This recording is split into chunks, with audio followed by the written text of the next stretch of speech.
goodness, growing up, I can't believe that I'm married. Mary signed the book. Mary signed the book where they can read it.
He went to school here first, but they went to the charter.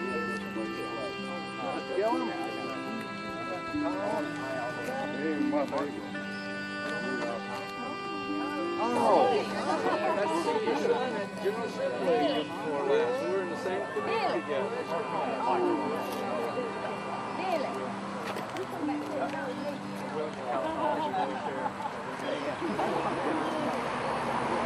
Nancy, how are you?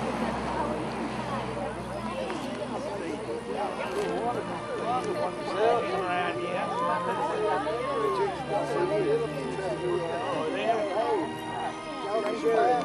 I remember. And they're gone. We got you on. Well, there's a couple cars there. That area, Union Road was their last two. We were talking about people. Yeah, 5 miles. It has been a while.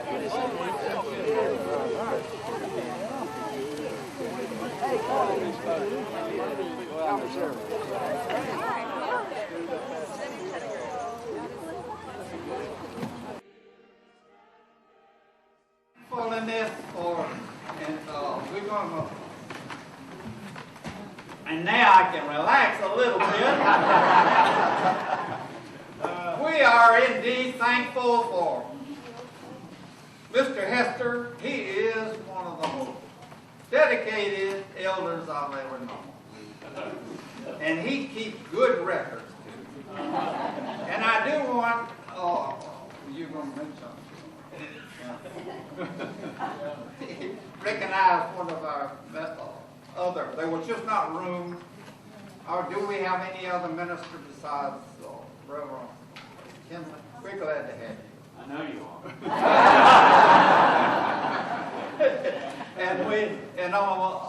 Thank you for coming, and do have a good time. Okay. I want to, before I turn it over to Rufus, who's going to do the memories, I talked with Alan Wells 2 or 3 times. He was with the church in 51 through 56, and he actually restarted Rocky River and helped with Warrington, and he did a good job. He wanted to come, but he's just too old. He's in his 90s, and he said he couldn't make it, but he called 2 or 3 times. And also, Reverend Maynard Pittendrake. He was yoked with, we were yoked with Warrington and Calhoun Falls, and he did a lot of things, and he had his memories down, and he wished us well. He wanted to come, he was planning on coming, and he just moved to a new church, and his associate pastor fell and he had to take over all the duties, so he couldn't come. But he really regretted it, and he sent his best wishes to the congregation.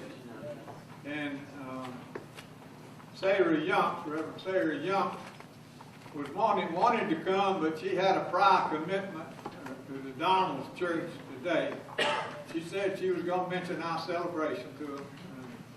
We want to thank the preacher, Reverend Chastain, and thank his family for letting him preach to us these last 5 or 6 years that he really brought the church out. And we thank everybody for helping with the preparations for this. We want to recognize Juanita Broadwell, our matriarch, and she's wise counsel. She give us some good advice, and we're certainly glad to have her with us. Thank you, everybody. Rufus, I'll turn it over to you. Thank you, Jim. Jim asked me to make some comments today about my family, about the life of the church, of mine, and tell about the family's histories, and then to relate and coordinate the pastors, let them speak a few minutes, and then we'll go around. If this will move, we'll go around to the bottom and let anybody come up, and any families that a representative would like to make comments.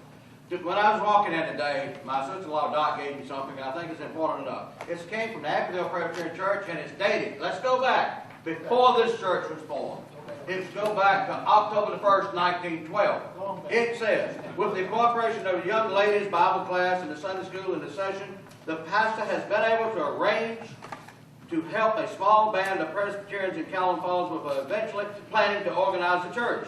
It's been found that there's 25 communities in the church, but they have no place to meet, and they can't meet regularly, but they get together when it's convenient to do so. And they're going to hope that they're going to form a church in the next year.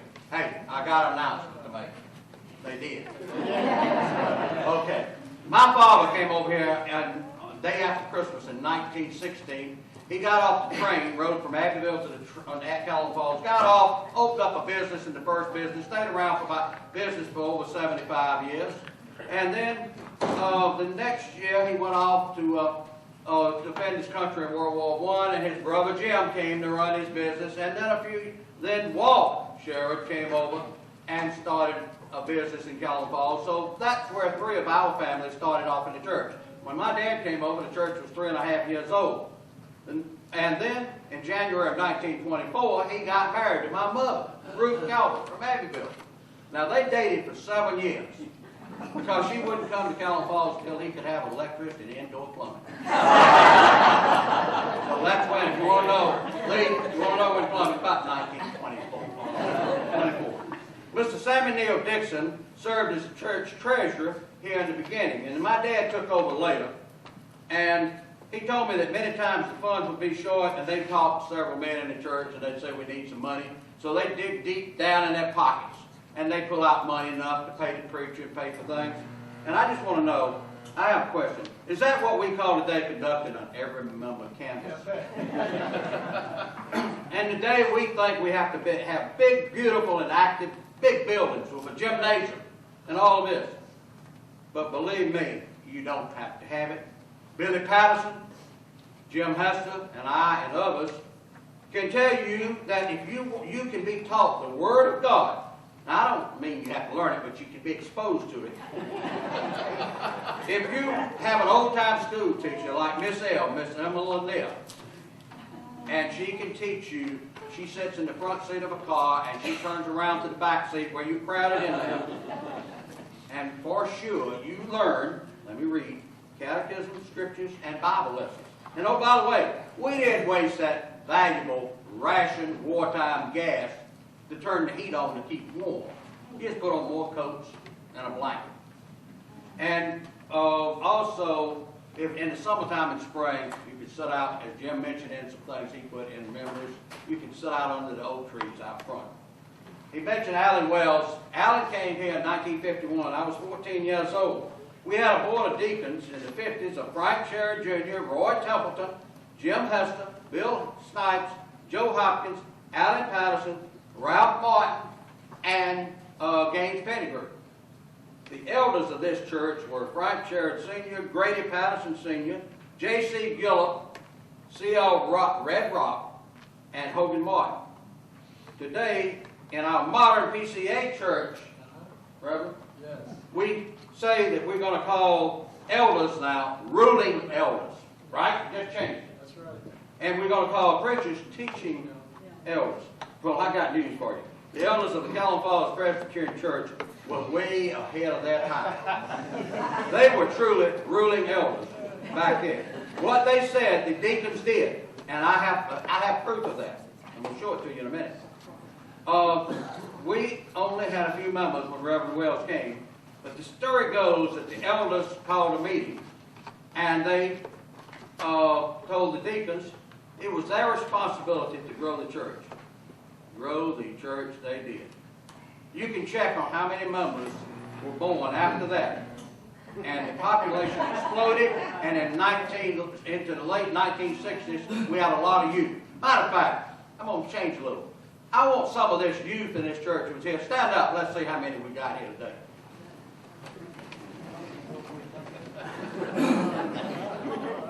Thank you. As stated before, the Sherrod family, mine came here with 3 brothers. Jim went back to Abbeville. Walt stayed here with Hattie. And they raised a son, Jack. Jack is a retired engineer living in Winston-Salem. And Jack's with us today, and with his friend Linda Lilly. Jack, and we'll hold just a second. And I think, I'm not, Jim and Flo, Leroy, I think that would be pretty much, without getting into ages, we don't want to talk about ages, but that would be the 3 oldest birth members we have, unless I'm missing somebody. So congratulations and thank y'all for coming. Hattie played the piano for many years, and then Jeanette Pettigrew took over for that duty for many, many years after that. And as I said, my mother and dad, we had 2 sons. They had Frank Jr. and me, Rufus, and Frank married Dot Whitmire from Seneca, had Michael, Bobby, Steve, and Kyle. And I married Mary Burton from Batesburg. We had Calvin, Brian, and Suzanne. Now, Suzanne was married in this church by this fellow sitting over here. We told him a while ago he's still working. About 20 years ago. But the day she was married, we came to town and found out, oh my God, Flo's got her pound-wide yard sale that day. People everywhere. How are we going to get in the church? Well, it's paid off because Suzanne lives in Pennsylvania now, and she loves to tell people, thousands of people came to my hometown on my wedding. And over 25 members of our family were members at one time. Now, times have changed in the years of this church, but it's always been progressive. For example, in 1974, John, Mrs. Grady Patterson was elected the first female deacon. And in 1975, Mrs. Rufus Sherrod was elected the first female Sunday school superintendent. Another happening in 1974, an anonymous donor paid off the church mortgage. This mortgage had been used to make improvements and need things that needed to be done in church. This donor at the time did not want to be identified, but I'm proud to announce today that this donor was my brother, Frank Sherrod Jr. And since he has been deceased 14 years, 2 weeks from today, on the 11th of September, I don't think he can get on Zoom here. I just wanted to announce that while we were doing it. Over the years, all the families of this church have received many blessings. And I think the reward of God's blessing to look around, like we just mentioned a while ago, in the church. Just think about all these kids that were here, have gone out, and they are now residing, working, worshiping, and being leaders in churches all over this country. And if this church had, it was 24 years when I came into the world, and I've had the pleasure of being guided by 16 ministers and many, many, many, many, many supply ministers. But I think that providing a training pulpit for students from Columbia and Erskine Seminary over the years to learn their life's work for God was a mission of God to be accomplished by the Calhoun Falls Presbyterian Church. And I hope and think and pray that God would say that we did a good job here in this church. And today I have the pleasure to present two of the ministers that are here, and I'm going to start off. They've been introduced, and we're going to go by when they were here. James, you go first and make a few comments.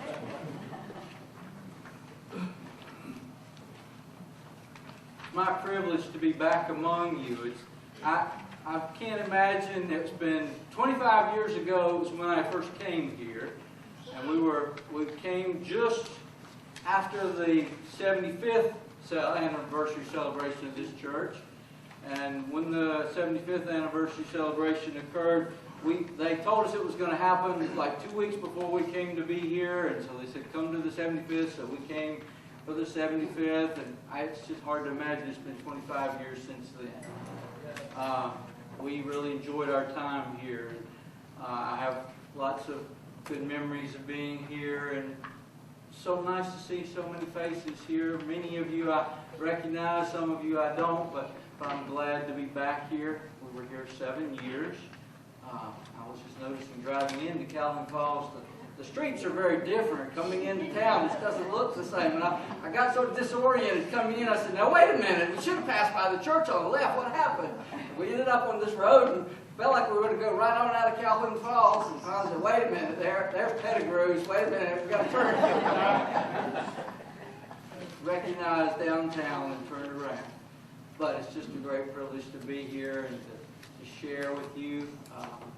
I was privileged to serve this church for 7 years, and blessed by my time here. Thank you very much for inviting me to come back and being part of the celebration.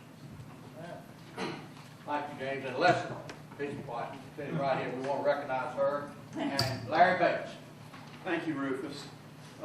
It truly is a privilege to be here, and Rufus said something very important. Ministers come and go. We are called for a time to be with you, to love you, and to teach you, but more than that, you are the church. It's not the ministers that are here, that it is you that have raised your children within the bounds of these walls and sent them out to do great things and to go different places and to carry their faith with them.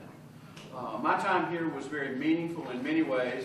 I think in some ways what I think about when I drove up today, I was so sad when I saw that tree out front that's not there. And I missed that tree so bad. And then I thought, gosh, all those elders and everybody sat out there cursing all those acorns that fell. Change always comes. Those trees aren't there. This church is not the same as it was. But with the loss of trees, we have bright sunshine here on this beautiful little sanctuary now. And there's hope for our church as Presbyterians, and there's hope for our church here in Calhoun Falls, that new sunshine and new life will come to this congregation. This congregation meant much to me, and they cared for me, and I hope that I served you faithfully. One of the things that I did here is we had a Christmas Eve service, and y'all always decorated the sanctuary so beautiful, and I never felt closer to God than I felt on Christmas Eve in this sanctuary. You listened through good sermons, but more importantly, you listened through bad sermons. You never threw anything, and you very rarely fell asleep. And for that, we are grateful and thankful. There were children in this church who asked questions during children's sermon that perplexed me and terrified their parents and grandparents. But hopefully they learned some of the faith in that. Lastly, I would like to say that in my last year here, my mother died, and this congregation loved and cared for me in her death and passing. And I give thanks for all of the saints that are here and all those that are not here.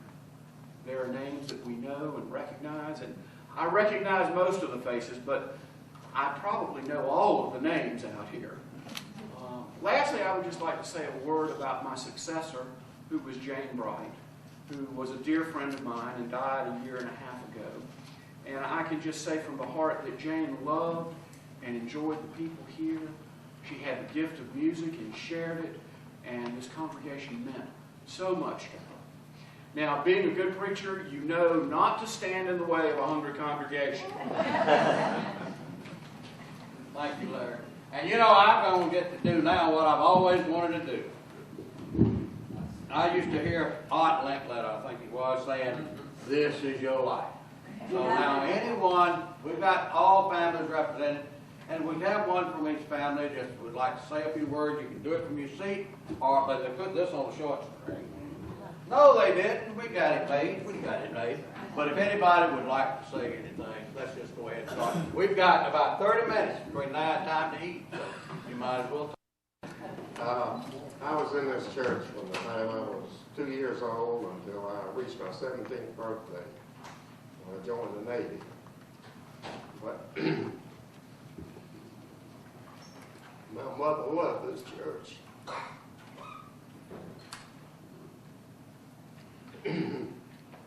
But she would let Franklin and I pick out the hymns.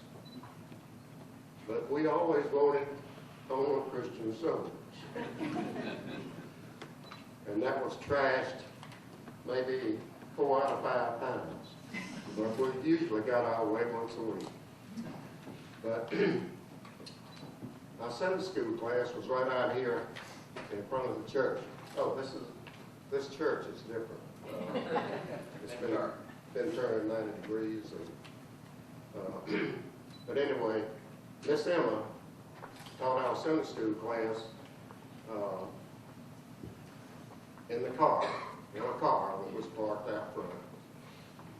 And we met in that car whether it was snowing, sleeting, raining, or 100 degrees and weather. But I enjoyed growing up in this church. I still have come back a few times. But we had one of the first air conditionings in town, I think. That goes back before the time I was in the church. But air conditioner, you just raised all the windows. And that worked. That worked. It was a little way of blowing, it worked. And I can't remember the heating system. Maybe Jim Rufus can remember what it was. It seems to me Hot belly stove right here in front of us. Yeah, that's what it was. And, Ceiling wasn't no ceiling. beg your pardon? Wasn't any ceiling. You could see the back. That's right. No ceiling. No ceiling. And I'm not sure there was any paint. No. No, I was not. But anyway, I thank you for this time together. Okay, thank you. All right. Who else? Rufus, let Reverend Johnny Wallace say a few words. He preached for us on occasions when we couldn't get a preacher. He'd fill in at the last minute. We appreciate it. My name is Johnny Waller, and I'm the former mayor of Calhoun Falls, and a neighbor to the church here. And I say congratulations to you all for 100 years and for your commitment and your faithfulness to God. You know, a lot of times when the numbers get small, you know, we just kind of give up and shut the doors, but not here at the Presbyterian Church. And so today, on behalf of the town of Calhoun Falls, I'll still speak for them and just say welcome here. Now, I need to tell you just one short story today. You know, Ms. Broom, she works for me over there at City Hall for many, many years. And on Sunday morning, being a pastor myself, I needed a sermon. And I didn't have it by the time I got to go to church, so I would sneak in the back door here and listen to the preacher preaching, and I would take their sermon and go on like the same.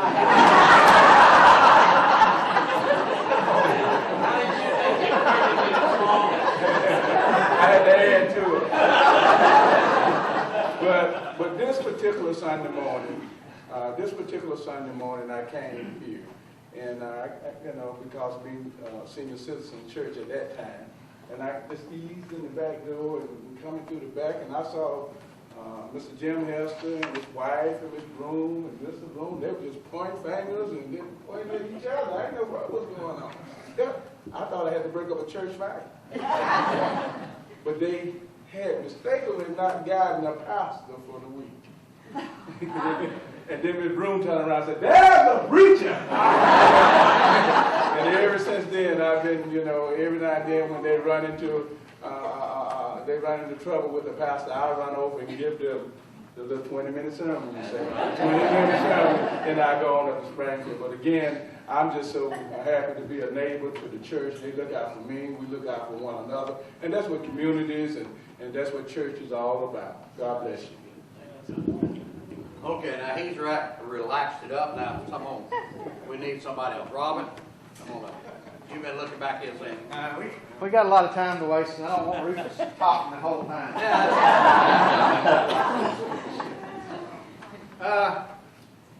I remember when I was growing up in the church, we have church here, and then us and all the Sherrod boys, Rufus family, Frank's family, we'd all eat dinner, and then we'd go play softball or baseball. And this is a country town, and he had cattle, and Daddy had cattle, and Frank had cattle, and everywhere we had grass, there was cow piles. So we go out into a field and go, okay, this cow pile is home base. There's first base, there's second, there's third. And we play baseball. And if it was a close one, you had to slide. So growing up, I remember the baseball we played as friends after church. Even had got in a church league, played softball. I'm going to make Rufus tell you about donkey softball. donkey softball. We had a game or two of that around here, but we couldn't figure out who the donkeys were a lot of the time. But it was interesting, and we had a fundraiser. And when you got on it, they had one or two donkeys trained, and when it got to third base, it wouldn't go home. That was interesting to see Jim Hester trying to pull one of those around. Tommy. Yes, sir. Petty groups. Well, I remember back in, I guess it's mid-70s, I think we have supply pastors that come from the summer, from Atlanta. And one summer, this big guy, he played football, I think, for Tennessee, some big guy. But I remember was when we were redoing the kitchen and moving it from downstairs to upstairs, and what I remember is a refrigerator that needed to go upstairs, and this big guy standing there, and Jim pushed him up the stairs with it.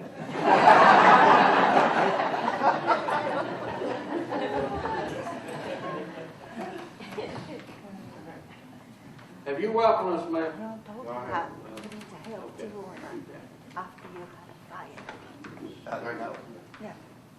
My first memory of this church was it's probably 10 or 11 years old.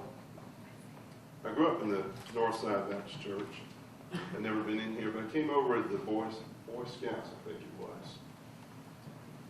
And we went to all the churches in town, and I believe this was the first one that we came as a group. And I remember sitting, it's about 50 years ago, sitting right over in there. And what I do remember about this church, when I came in, was there they are. There was so much leadership in this church that even at that young age, I had been on the ball fields and supported by, the Sherrod family. I'd been in the classroom and had grade mothers from the Pettigrew family, and I had Miss Sally Hester had been in first grade when she first came to town and was showing my first grade origami to do, and I never will forget being introduced to her. And but 50 years ago, I remember coming here and thought, this place has really got something going on, and it touched my heart. It was about leadership. It was about civic duty. It was about the Lord. It was about goodness and righteousness and integrity, and it is today. It's not changed a bit. And I'm grateful for those that have continued its tradition for all these years, and pray that it will ever be an anchor and a root as it was in my life, and a root to many others. Thank you, Lee.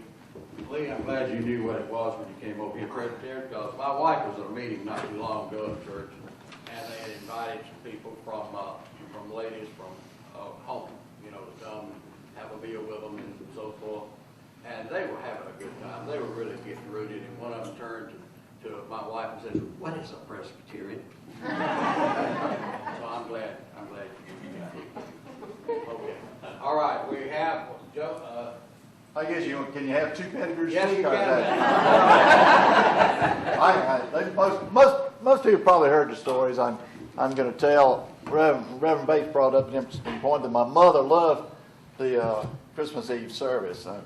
We'd have to do the holly, along there. So Tom and my father went to get some holly. Of course, it's Christmas time. It's already dark. So Tom's going up the ladder in the tree and getting the holly, and Dad says, not good enough. Better holly higher up. So Tom said, how about the ladder? My father said, don't you worry about the ladder. I got the ladder. So the next step up, the ladder comes down. Dad's out with the flashlight. Tommy, and Tommy's hanging on up in the tree. And we got the holly for the service.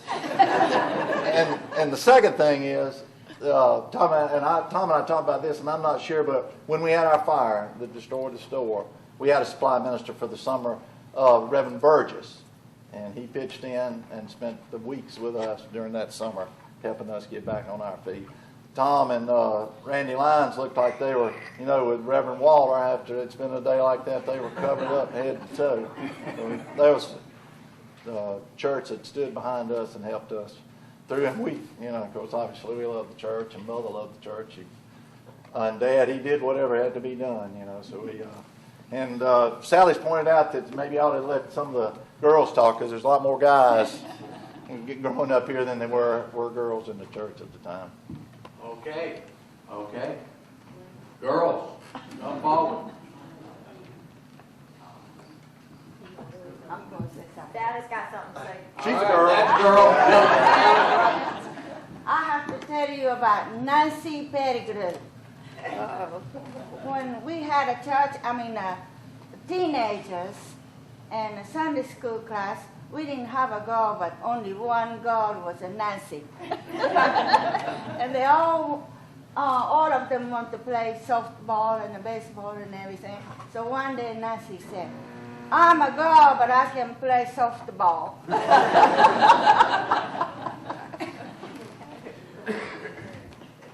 Okay. Let me clear up the All right. donkey ball game. I was batting, I got my hit, and I run to third, got on the donkey, and went toward first, and then he threw me off, and I caught him and pulled him over first. Carried him around the second base, and I got him to third base. But I wouldn't go home. I'd spit the whole back end out of my pants. So that's the reason I was wondering why I didn't come home. But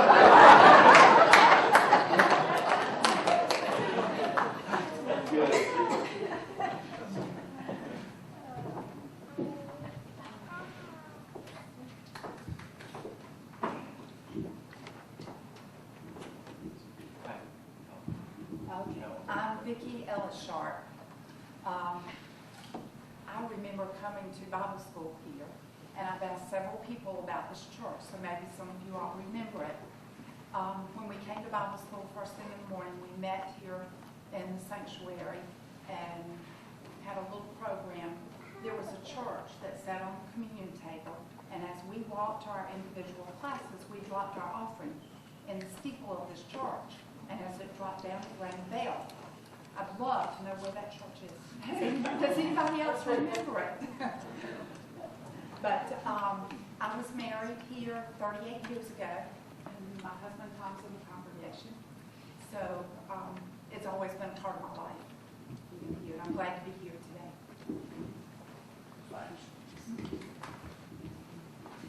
All right. As Larry said a while ago, we don't want to stand in between the lunch hour, but we still, they said, we've got a few minutes more. And if somebody got something they want to say. Oh my God. One thing, I did learn to respect my elders, so just hold on, please.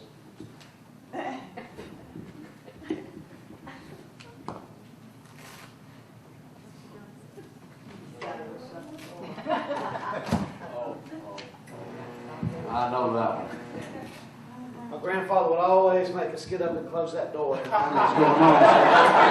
I just saw it and I just had to take care of it. But There's a couple of words that come to mind with me when I think about here. Robert's talking about it. I think about imagination.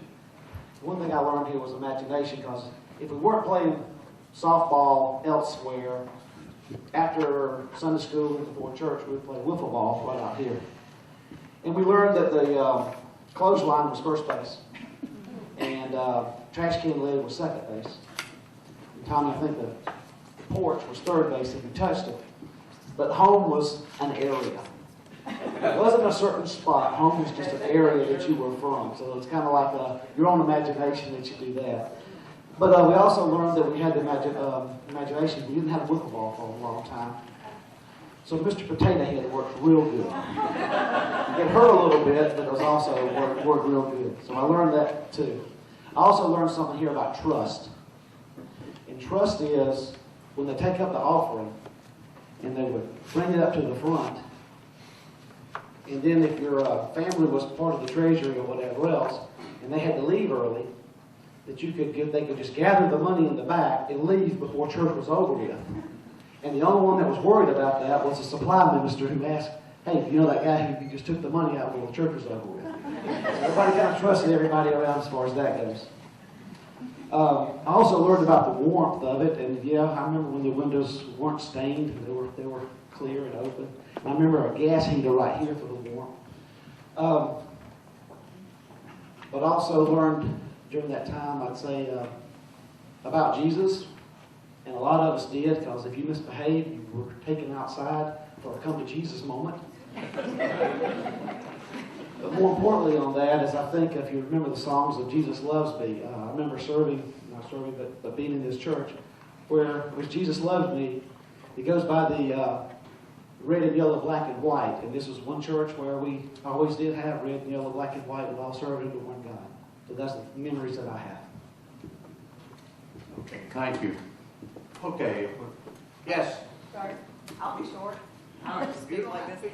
I'm going Well, to embarrass my dad. So, one of my early memories as a child, he's known as a strict disciplinarian, right? So, if we ever got fidgety when we were sitting here on the bench during the sermon, he'd reach around behind and thump us on the back of the head. And I don't know if you all know how big his hands are, how strong he can thump on the back of the head, and you get quiet real quick. But anyway, I love this church, and everybody here, I just feel like is part of my family. It's just one big family, my extended family. So thank everybody for coming here today. Really appreciate it. I'm gonna go. Okay.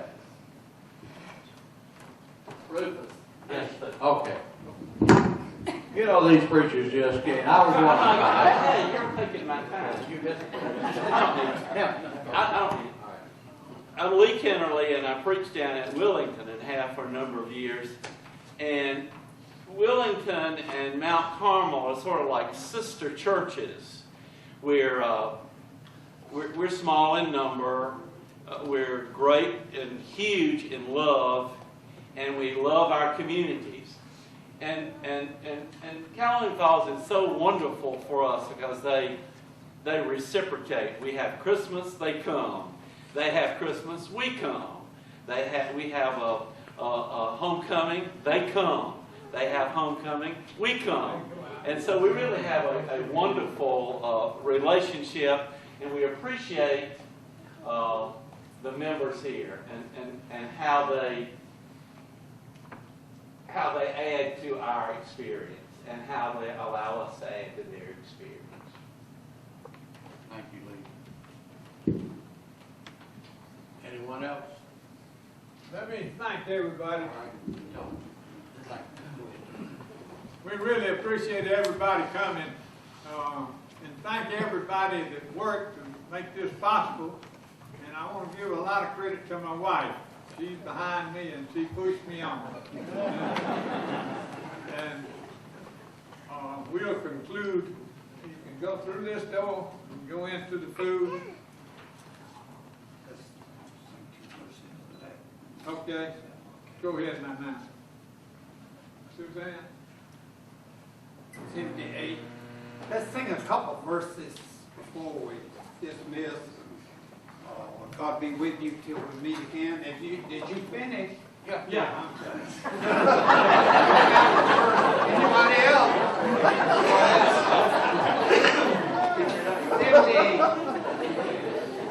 50. God be with you till we meet again.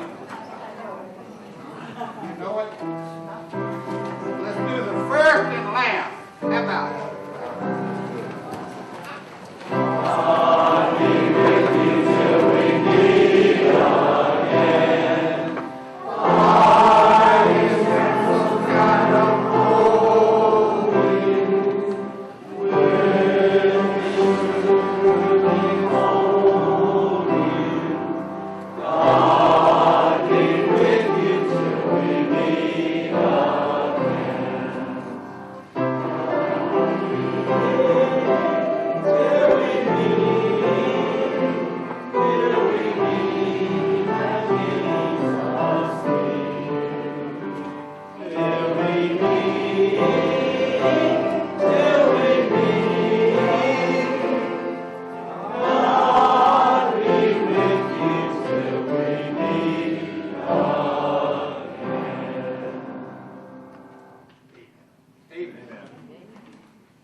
You can go through this door to get to the food, or if you want to go around outside the back, that would be just as well too. Spend time and talk to each other while we're waiting in line for food. And the men's restrooms are out here. The women's restroom is inside the building. We have restrooms out here.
rugged cross, stained with blood.